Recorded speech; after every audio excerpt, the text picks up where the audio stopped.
Donald Trump has recently reiterated his stance on banning transgender women from participating in women's sports, emphasizing this during a Fox News town hall on women's issues. During the town hall, when asked how he would stop men from playing in women's sports, Trump responded straightforwardly, "You just ban it. Not a big deal." This comment suggests his approach would involve executive action or legislation to outright ban transgender women from women's sports at a national level. My name is Linda, and I'm from Milton, Georgia. Good. But originally Brooklyn, New York. Oh, wow. I'd get that good. in there. My question is, how do you plan on addressing the transgender issue in women's sports? I have 9 grandchildren, 6 of them female, all playing sports, and we are very concerned for their safety, not just on the field and the courts, but in their locker rooms as well. Right. It's such an easy question, and everybody in the room, and you know that answer, we're not going to let it happen. You look, just yesterday, they had a volleyball match. Did you see that? Yeah. Where a person that transitioned, okay? We have to be very careful because this can terminate your political career if you say it's slightly off, all right? But transitioned from man to female and was on a volleyball. And I saw the slam. It was a slam. I never saw a ball hit so hard. Hit the girl on the head. But other people, even in volleyball, they've been permanently, they've been really hurt badly, women playing men. But you don't have to do the volleyball. We stop it. We stop it. We absolutely stop it. You can't have it. It's a man playing in the game. Physically, from a muscular standpoint, even if it was a little bit less, maybe they do all sorts of tests and drugs and everything else. Look at what's happened in swimming.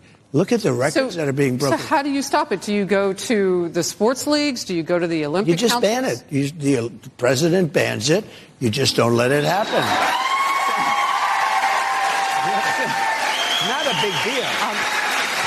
Josh Seiter, known from his appearance on The Bachelorette, recently admitted that his transgender journey, which he had been public about starting in May 2024, was part of an elaborate hoax. He revealed this on BlazeTV's Prime Time with Alex Stein, explaining that his actions were intended as a social experiment aimed at showcasing what he described as the gullibility of certain political leanings. Seiter stated that his goal was to expose how gullible and delusional the left is by pretending to transition and observing the reactions. I was talking with some friends, and we said this is patently false. Men do not magically become women. I said, let's look at the medical literature and what it says. It says that trans people don't have to transition, don't have to have gender dysphoria, don't have to get surgery, and don't have to get hormones. If they feel they are a different gender than their bio-sex, then they are trans and they are valid. And I said, understandably, this is ridiculous. Then I can present exactly how I am, and I can be trans and valid if I say that's my gender identity. And so I said, let me prove how ridiculous this is using reductio ad absurdum by being trans for 5-6 months, and hopefully people will understand then how ridiculous this is. Seiter's approach was to argue that merely adopting certain behaviors or appearances does not change one's biological sex, using his hoax to make a broader point about gender identity discussions. He started the interview with transgender flag colors and makeup, which were then removed as part of unveiling his hoax, symbolizing his return to his biological identity. Hey everyone! So I wanted to give you a little update about why I changed my mind about bottom surgery. I thought long and hard about this, no pun intended, and I just don't think I want to do it. I've never been a wasteful person, even when it comes to things like food and money, and so I just don't think it's right to get rid of this. And I just want to say, this won't make me any less feminine or womanly. Our manhood does not negate our womanhood. So I just wanted to give you guys that little update. Bye, everyone!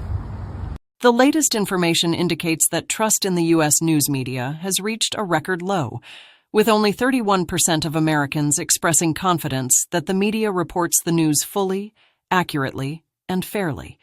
This figure represents a significant decline, highlighting a crisis in media trust that has been deepening over time. Only 7% of Americans have a great deal of trust, and 27% have a fair amount of trust in the media, leading to a combined 34% trust level, which was noted before slightly dropping further to 31% in the most recent polls. There's a stark partisan divide, with 70% of Democrats expressing trust compared to only 14% of Republicans, showcasing how political alignment significantly influences media perception. Trust in media has fluctuated but has been in a general decline, with peaks of trust during times of national crisis or unity. But recent years show a consistent low, attributed partly to political polarization and the media's perceived bias. This low trust has profound implications for democracy, as media plays a critical role in informing the public. The decline in trust might lead to increased consumption of alternative or fringe news sources, further polarizing public opinion. That's all for the news today. Don't forget to hit the like and subscribe button for more news and information.